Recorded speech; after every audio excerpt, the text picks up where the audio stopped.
இந்த அரசாங்கத்தையும் அரசாங்க அதிகாரிகளையும் இதில் நடக்கக்கூடிய ஊழல்களையும் யாராவது பேசினாங்கன்னு வச்சுக்கோங்களேன், உடனுக்குடன் கைது தான். ஸோ இவங்க என்ன பண்ணுறாங்கன்னா, ஒரு ஃபியூ ஆஃபீஸர்ஸ், அப்புறமா ஒரு ஃபியூ ஜட்ஜஸ், இவங்க தான் அரெஸ்ட் பண்ணுறாங்க. இவங்க முன்னாடி தான் கேஸ் போகுது. உங்களுக்கு புரியுதுங்களா? அப்போ ஒரு மனிதனுக்கு எகென்ஸ்டா இது பண்ணப்படுது அப்படின்னா, தனி மனிதனாக நம்ம நிற்கக்கூடாது, நம்மளோட பர்சனல் விஷயங்களை இதில் கொண்டு வரக்கூடாது. ஒரு இண்டிவிஜுவலோட லிபர்ட்டியை ப்ரொடெக்ட் பண்ணுறதுக்கு நம்ம நிற்கணும். நம்ம கான்ஸ்டிடியூஷன் அதுதான் சொல்லுது. சவுத்தில் வர முடியாது அப்படின்னாங்க. வருவோம், நிற்போம், ஜெயிப்போம், ஆளுவோம். போன தடவை டிடியை கூப்பிட்டு வந்தாங்க. ஐயோ, இந்த மாதிரி சம்பவம் நான் சாப்பிட்டதே இல்லைங்க, உங்க கைக்கு ஒரு உண்மை, உங்களுக்கு ஒரு உண்மை, எல்லாருக்கும் ஒரு உண்மை அப்படின்னு வாங்குற காசுக்கு மேல வெக்கமாவே இருக்காதா மேடையில? டிடியா இல்ல கட்டப்பாவா டிடியா, நல்லா வாசிச்சு காட்டு அப்படி பயங்கர ஹெவி கடும் போட்டி. யாரு பெரிய ஜால்ரா, யாரு பெரிய கொத்தடிமை அப்படின்னு.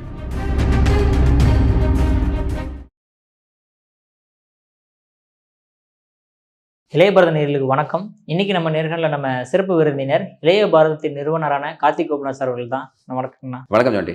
ஆனால் இன்னைக்கு சவுக்கு சங்கர் அவர்கள் காலையிலேருந்து நேரமாக எந்திரிச்சதுலேருந்து அவரை தான் தூக்கியே ஆகணும்னு போலீஸ் தீவிரமாக இருந்திருக்காங்க. பார்க்க முடியுது, ஏதோ கடப்பாடையெல்லாம் எடுத்துகிட்டு போகிற வீடியோக்கள்லாம் வருது. எல்லா தலைவர்களுமே கண்டனம் தெரிவிச்சிருக்காங்க. எதற்காக இவர் இப்போ திடீர்னு கைது செய்யப்படுறாரு? இந்த அரசாங்கத்தையும் அரசாங்க அதிகாரிகளையும் இதில் நடக்கக்கூடிய ஊழல்களையும் யாராவது பேசினாங்கன்னு வச்சுக்கோங்களேன், உடனுக்குடன் கைது தான். இப்போ சவுக்கு சங்கர் அப்படிங்கிறனால அவர் கொஞ்சம் ப்ராப்ளம் அப்படிங்கிறனால இது வெளியே பேசப்படுது.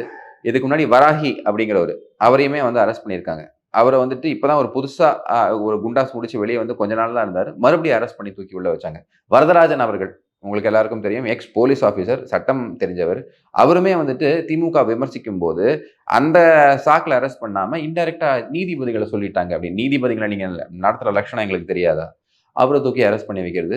இது முகம் தெரிஞ்ச ஆட்கள், முகம் தெரியாத பல பேர், டிவிக்கு இருந்த பல பசங்க, அவங்களையெல்லாம் அரெஸ்ட் பண்ணுறது. ஸோ இந்த போலீஸை ஒரு ஏவல் துறையாக யூஸ் பண்ணிக்கிட்டு இருக்கு.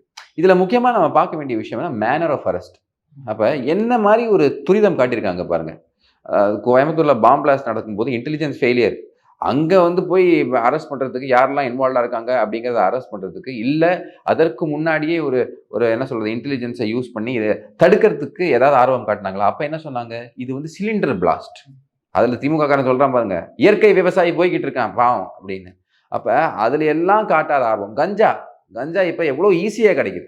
கஞ்சா சாக்லேட்ஸ் கிடைக்குது. ஸ்கூல் முன்னாடி அவ்வளோ பசங்க, குழந்தைங்க கஞ்சா அடிக்ட். இப்போ ரீசெண்டாக கூட ஒரு ஆர்டிக்கல் நம்ம டைம்ஸ் ஆஃப் இந்தியாவில் போட்டாங்க, சின்ன பசங்க அதில் அடிக்ட் ஆகுறாங்க. நேற்றுக்கு கூட குழந்தைங்கலாம் சரக்கு அடிக்கிறது கூட போட்டிருந்தாங்க, 6ஆம் மாணவிகள். ஆமாம், அந்த மாதிரி பிரச்சனைகள்லாம் இருக்குது. அப்போ அதை தடுக்கிறதுக்கு வக்கு இல்லை. லா அண்ட் ஆர்டர் இஷ்யூ அவ்வளோ பெரிய இஷ்யூவாக இருக்குது. உங்களுக்கு எல்லாருக்கும் தெரியும், கோயம்புத்தூரில் ஆரம்பித்து சென்னை அண்ணா யூனிவர்சிட்டியிலேருந்து பெண்களோட பாதுகாப்பு ஒரு கேள்விக்குறியாக இருக்குது. இது வரைக்கும் கேங்ரேப் இன்சிடென்ட்லாம் தமிழ்நாட்டில் கேள்விப்பட்டதே இல்லை. அதுக்கு துரிதம் காட்டாமல் எங்கேயாவது கன் கலாச்சாரம் கேள்விப்பட்டீங்களா? கோயம்புத்தூரில் ஒரு கோர்ட் பக்கத்தில் கன்னை கொண்டு போய் வச்சு சுட்டிருக்காங்க. ஸோ இந்த லா அண்ட் ஆர்டர்லாம் இப்படி இருக்கும்போது ஒரு தனிநபரை அரெஸ்ட் பண்ணுறதுக்கு ஸ்டேட் தன்னோட பவரை யூஸ் பண்ணி காலையிலேருந்து அங்கே போய் தேவிடு காட்டி, எந்த மாதிரி கேஸுக்கு? ஒரு புட்டப் கேஸுக்கு. இது பார்த்தாலே எல்லாருக்கும் தெரியும் புட்டப். இதுக்கு முன்னாடி சவுக்கு சங்கர் அரெஸ்ட் பண்ணியிருந்தாங்க. என்ன சொன்னாங்க தெரியுமா? கஞ்சா வச்சிருந்தாரு அப்படின்னு. அப்போ NDPS ஆக்ட் எவ்வளோ ஸ்ட்ரிக்ட் ஆக்ட். அப்போ இருந்தாலும் வெளியே வந்திருக்கவே கூடாது. உண்மையான கேஸாக இருந்தாது. அது எல்லாருக்குமே தெரியும், அது ஒரு ஜோடிச்ச கேஸுன்னு. அப்போ இந்த மாதிரி விஷயங்களை கான்ஸ்டண்ட்டாக இந்த தமிழக அரசு ஆட்கள் முன்னாடி பண்ணிகிட்டு இருக்கு. அதுவும் பார்த்தீங்கன்னா காலையில் 6 மணிக்கு போய் அங்கே நின்று ஃபயர் சர்வீஸை வர வச்சு நீ டோரை உடைச்சு போகிற அப்படின்னா நீ மக்களுக்கு என்ன மெசேஜ் கொடுக்குற? இதில் என்ன மெசேஜ் நீங்கள் கொடுக்க விரும்புகிறீங்க அப்படிங்கிறது அது. ஸோ இந்த ஸ்டேட் நம்ம ஆர்டிக்கல் 19 கேரண்டி பண்ணியிருக்கக்கூடிய ஃப்ரீடம் ஆஃப் எக்ஸ்பிரஷன், கருத்துரிமையை நசுக்கக்கூடிய செயல். இதை கடுமையாக கண்டனம் தெரிவித்தே ஆக வேண்டும், மாற்று கருத்தே இல்லை. அப்போ இந்த மாதிரி ஒரு அரெஸ்ட் பண்ணும்போது அவங்க ஃபேமிலி எவ்வளோ ட்ராமடைஸ் ஆகும்.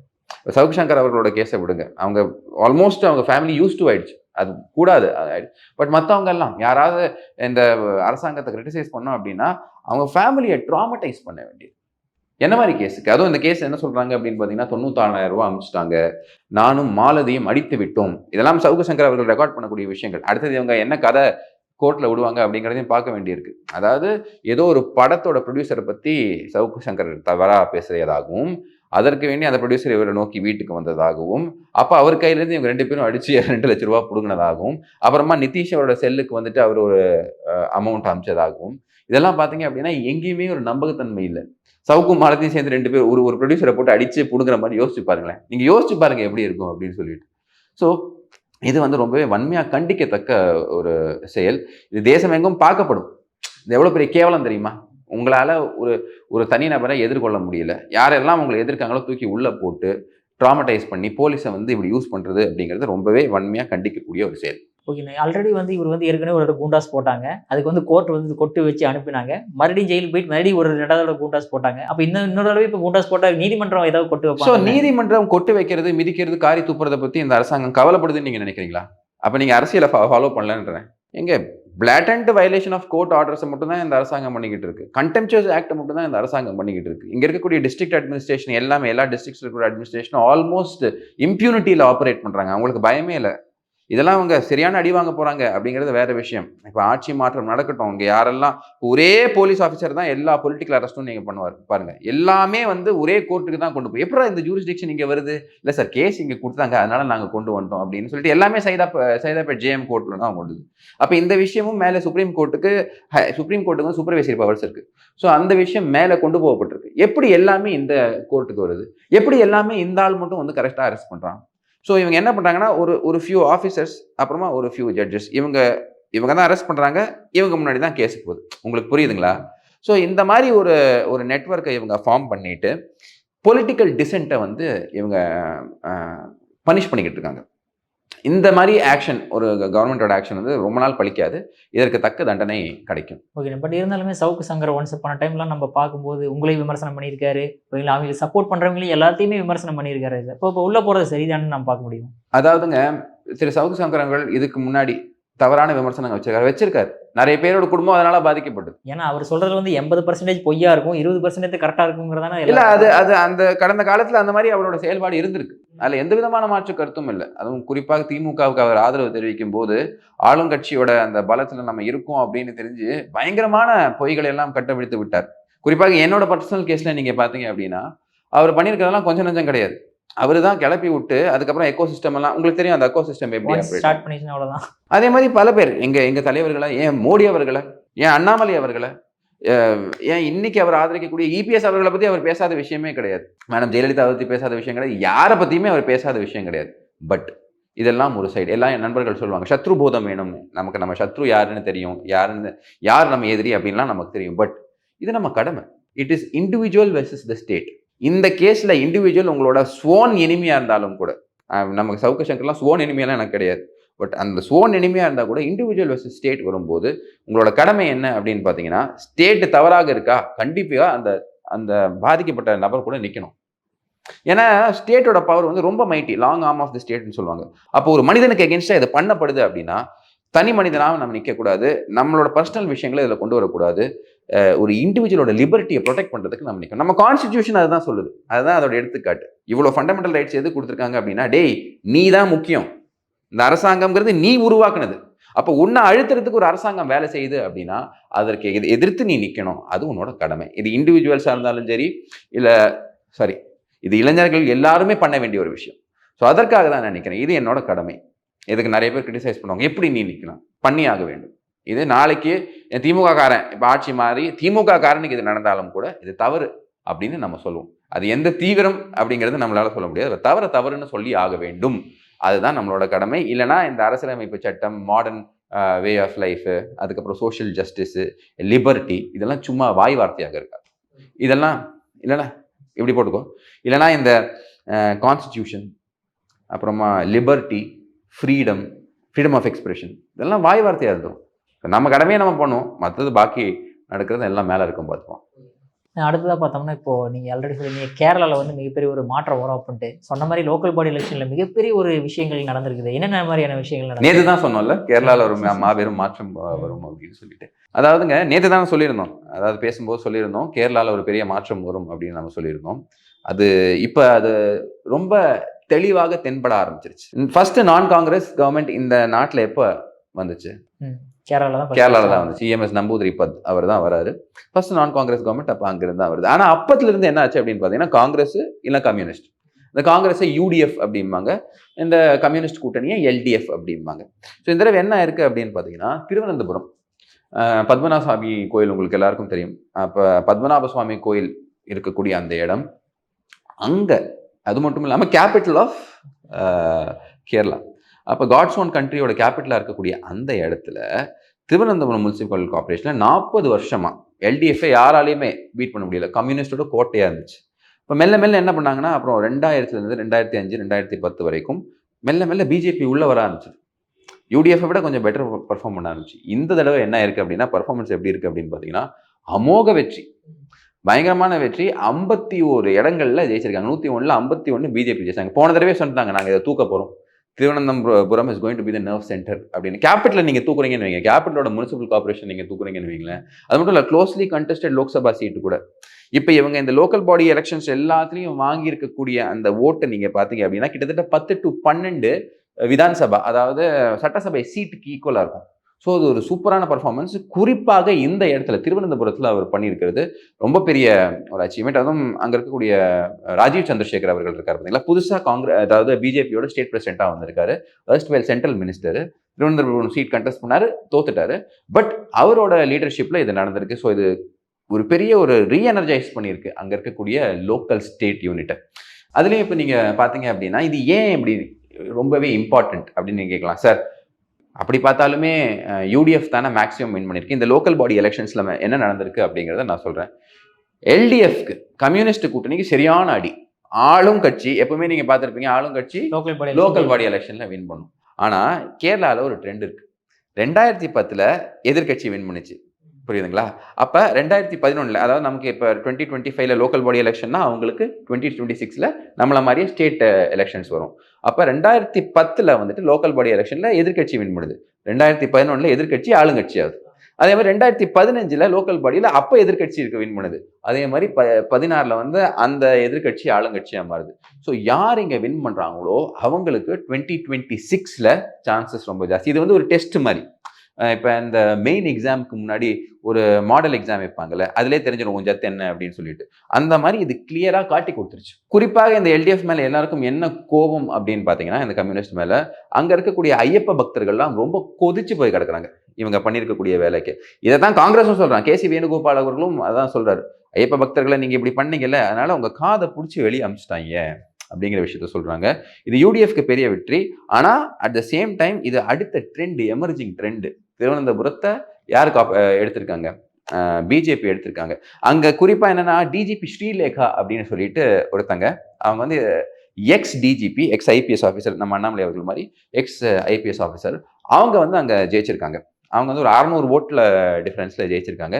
ஸோ அவங்க மேயராக வரலாம் அப்படின்னு சொல்றாங்க. முக்கியமா என்ன அப்படின்னு பாத்தீங்கன்னா, ஒரு பர்டிகுலர் முனிசிபல் கார்பரேஷன் விக்டரி டெல்லியில எதிரொலிக்குது. மோடி அவர்கள் ட்வீட் பண்றாரு, grateful to the people of Thiruvananthapuram. Modi அவர்களோட திருவனந்தபுரம் வரதா பேசிக்கிட்டு இருக்காங்க. எப்போ வருவார் ஏது வருவாருன்னு தெரியல. 21ஆம் தேதி இவங்க எல்லாம் கார்பரேட்டர்ஸ் மற்றவங்க எல்லாம் வந்துட்டு பதவி ஏற்கிறதாக சொல்றாங்க. வெறும் திருவனந்தபுரம் மட்டும் கிடையாதுங்க. திருவனந்தபுரம், கோழிக்கோடு, கொல்லம், கொச்சி, திருச்சூர், எல்லா இடத்துலையுமே வந்துட்டு BJP number of corporators increase தான் இருக்கு. 93 கார்பரேட்டர்ஸ் வந்திருக்காங்க. எல்டிஎஃப்க்கு பார்த்தீங்கன்னா 125, யூடிஎஃப்க்கு 187. ஸோ அப்படி பார்த்தீங்க அப்படின்னா நல்ல ஒரு பர்ஃபார்மன்ஸ் வந்து இவங்க பண்ணியிருப்பாங்க. எல்லாருமே வந்து திருவனந்தபுரம் முனிசிபல் கார்பரேஷனை பற்றி பேசுகிறாங்க. ஆனால் திரிபுனித்தரா முனிசிபாலிட்டி அங்கே வந்து என்டிஏ ஜெயிச்சிருக்கு. 21, LDF 20, UDF 12, closely contested. So இந்த மாதிரி நல்ல ஒரு எக்ஸ்ட்ராடினரி பர்ஃபார்மன்ஸ் இவங்க கொடுத்துருக்காங்க. இது மட்டும் கிடையாதுங்க, மக்களோட அந்த எண்ண ஓட்டம் இருக்குது பார்த்தீங்களா, அதில் வந்து கிளியராக பிரதிபலிச்சிருக்கு. ஏன்னா ஹையஸ்ட் ஓட்டர் டர்ன் அவுட் 1995 அப்புறம் லோக்கல் பாடி எலெக்ஷன்ஸில் ஹையஸ்ட் டேர்ன் அவுட் அங்கே. ஸோ இது என்ன காட்டுது அப்படின்னு பார்த்தீங்கன்னா, டெஃபினட்டாக அங்கே இப்போ திருச்சூர் எம்பி கேண்டிடேட் பிஜேபிக்காரங்க, அடுத்தது திருவனந்தபுரம், பாலக்காடு, இங்கே எல்லாமே வந்து மெல்ல சவுத் கேரளாலையும் சரி, சென்ட்ரல் கேரளாலையும் சரி ஒரு ஹோல்டு பிஜேபிக்கு நல்லா வர ஆரம்பிச்சிருக்கு. 2026 இது 10 to 12 சீட்ஸில் டிரான்ஸ்லேட் ஆகிறதுக்கு வாய்ப்புகள் உண்டு. இதை சென்ட்ரல் கமாண்ட் ரொம்பவே ஃபேவரபுளாக பார்க்குது. சவுத்தில் வர முடியாது அப்படின்னாங்களே, வருவோம், நிற்போம், ஜெயிப்போம், ஆளுவோம் அப்படிங்கிறத ஒரு ப்ரூவ் பண்ணியிருக்காங்க. அடுத்த பார்த்தீங்கன்னா, தமிழ்நாடு அரசியலில் நேற்றுக்கு வந்து வெல்லும் தமிழ் பெண்கள் அப்படின்ற மாதிரி ஒரு ப்ரோக்ராம் கண்டக்ட் பண்ணாங்க. அதில் முக்கியமாக வந்து அப்பான்ற மாதிரி வந்து ஸ்டாலின் அவர்களுக்கு ஒரு கட்சி கொடுத்ததை ரொம்ப வைரல் பண்ணிருக்காங்க. இருந்தாலும் அந்த ஸ்டேஜில் வந்து சத்யராஜ் அவர்கள் பேசினது வந்து பிஜேபி வம்புக்கு இருக்கிற மாதிரியெல்லாம் பேசுகிறாரு. எதுக்காக அப்படி? அதாவதுங்க, தன் பொண்ணுக்கு ஒரு எம்எல்ஏ சீட்டு இல்லை மேயர் சீட்டு, இது ரெண்டுத்துக்கு தான். போன தடவை டிடியை கூட்டு வந்தாங்க. ஐயோ, இந்த மாதிரி சாம்பார் நான் சாப்பிட்டதே இல்லைங்க, உங்க கைக்கு ஒரு உண்மை, உங்களுக்கு ஒரு உண்மை, எல்லாருக்கும் ஒரு உண்மை அப்படின்னு. ஏன்டா டே, வாங்குற காசு வாங்குற காசுக்கு மேல வெக்கமாவே இருக்காதா மேடையில? நீ ஒரு அரசியல் கட்சியை சார்ந்தவனா இருந்தா உன் கட்சிக்கு ஆதரவு கொடுக்குறனால கூட பரவாயில்ல. ஏதோ காசு கொடுத்து கூட்டு வராங்க, காம்பெயினிங் பண்ணிட்டு போனா டிக்னிஃபைடா பண்ணிட்டு போனோம். அதுக்கு அது அது ஓகே. அது எல்லாரும் பார்த்து கலாய்க்க ஆரம்பிச்சிட்டாங்க அப்படின்னு சொல்லிட்டு கட்டப்பாவை கூட்டு வந்துட்டாங்க. ஆள் வேற நல்லா ஹைட் வெயிட்டா இருக்காரா, சிகப்பா இருக்குவேன், பொய் சொல்ல மாட்டான், அந்த ஃபார்முலா ஒர்க் ஆகும் அப்படிங்கிற மாதிரி அவரு வந்து ஆத்துன்னு ஆத்துறா. ஐயோ மனுஷனால பார்க்க முடியல இதெல்லாம். உங்களுக்கெல்லாம் ஒரு மரியாதை இருந்துச்சியா? இந்த விளங்காத ஆட்சியில் இருக்கக்கூடிய விளங்காத ஆட்சியாளர்களுக்கு ஏன்டா இப்படி போய் இப்படி சிங்சா கடிக்கிறீங்க? அதாவது இவங்களுக்கு என்ன அப்படின்னா, நான் சொன்ன மாதிரி அவங்களோட பொண்ணு இப்ப அரசியலுக்கு வந்திருக்கு. அவங்க என்ன பேசுறாங்கன்னு நமக்கு சுத்தமா புரியல. அவங்க பேசுறதுல ஒரு விஷயம் மட்டும் நான் கவனிச்சேன் நல்லா. என்ன சொல்றாங்க அப்படின்னா, சேகர் பாபு அவர்கள் இருக்காரு பாத்தீங்களா, அவரு ரொம்ப பெரிய சூப்பர் ஸ்டார் அப்படின்னு. அப்ப எனக்கு புரிஞ்சு போச்சு. ரைட்ரா, ரைட்டு. இவங்க சமூக நீதினு பேசுறாங்கல்ல, சேகர் பாபு தன் மகளுக்கு என்ன பண்ணாரு அப்படிங்கிற கேள்விய சத்யராஜோட மகள்கிட்ட போய் கேட்கணும். ஏமா அவங்க அப்பா அவன்கிட்ட இது பண்ண நீ சும்மா இருப்பியா? அதாவது ஒரு பையனை ஒரு பையனை அந்த பொண்ணு காதலிச்சதுனால வீட்டை விட்டு தள்ளி வச்சு அந்த பையனை அவ்வளோ டார்ச்சர் பண்ணி அதுக்கப்புறம் நிறைய பேர் வந்து காப்பாத்தி விட்டு அந்த வீட்டை விட்டு தள்ளி வச்சு எதுக்கு? ஏன்? ஜாதினால தானே. அதனால தானே இந்த விஷயத்த பண்ணேன். அப்ப நீ எல்லாம் சமூக நீதியை பத்தி பேசலாமா? உன் கட்சியில இந்த மாதிரி ஒருத்தன் பண்ணிக்கிட்டு இருக்கான், அதை பத்தி நீங்க பெருமையா பேசிக்கிட்டு இருக்கீங்க. உங்களுக்கெல்லாம் வெக்கமா இல்லையா? இந்த கேள்வியை பொதுமக்கள் எழுப்புவாங்களா மாட்டாங்களா? ஸோ இவ்வளோ கேவலமா பண்ணிக்கிட்டு இருக்கக்கூடிய ஆட்களுக்கு ஆதரவு தெரிவிச்சு அதுக்கு வேற சொற்பொழிவு ஆத்துன்னு ஆத்துறாங்க. இதெல்லாம் வந்து கேவலத்தின் உச்சக்கட்டம். அதாவது நான் என்ன யோசிச்சேன் அப்படின்னா, இவங்க 2 பேரும் அதாவது டிடியா இல்ல கட்டப்பாவா டிடியா நல்லா வாசிச்சு காட்டு அப்படி பயங்கர ஹெவி கடும் போட்டி. நான் இன்ஃபேக்ட் ட்விட்டர்ல ஒரு ட்வீட் போட்டு வச்சேன், யாரு பெரிய ஜால்ரா, யாரு பெரிய கொத்தடிமை அப்படின்னு. இதில் பார்த்தீங்க அப்படின்னா மக்கள்லாம் குழம்பி போயிட்டாங்க. ஏன்னா ரொம்ப க்ளோஸ்லி கண்டஸ்டடா இருக்கு.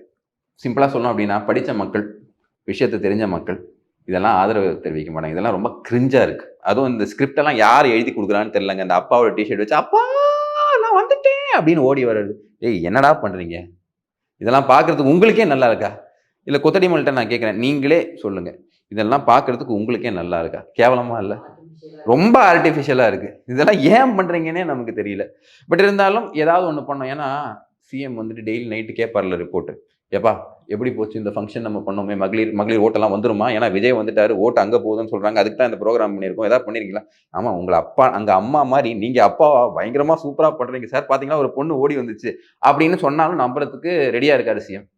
அந்த மாதிரி ஆட்களை கூட வச்சிருக்காங்க. இதெல்லாம் வந்துட்டு இந்த டிராமா எல்லாம் பாத்தீங்கன்னா இப்ப காமெடியா இருக்கும் உங்களுக்கு. இதை விட பயங்கர காமெடியா எப்போ இருக்கும் அப்படின்னு பாத்தீங்கன்னா 2026 தேர்தல் முடிவு வரும் பாத்தீங்களா, அன்னைக்கு இந்த கலெக்ஷன், இந்த கோல்டன் கலெக்ஷன் எல்லாத்தையும் எடுத்து வச்சு போடுவோம்.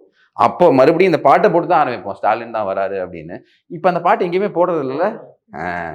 அதேதான். ஸோ இதெல்லாம் வந்து இந்த கிமிக்லாம் ரொம்ப நாள் விளங்காது, ஓடாது அப்படிங்கிறதான் என்னோட கருத்து. அற்புதமா விளக்கம் கொடுத்தீங்க. உங்க பொன்னான நேரத்தை இளைய பாரதிக்கு மிக்க நன்றி. வணக்கம், ஜெயஹிந்த்.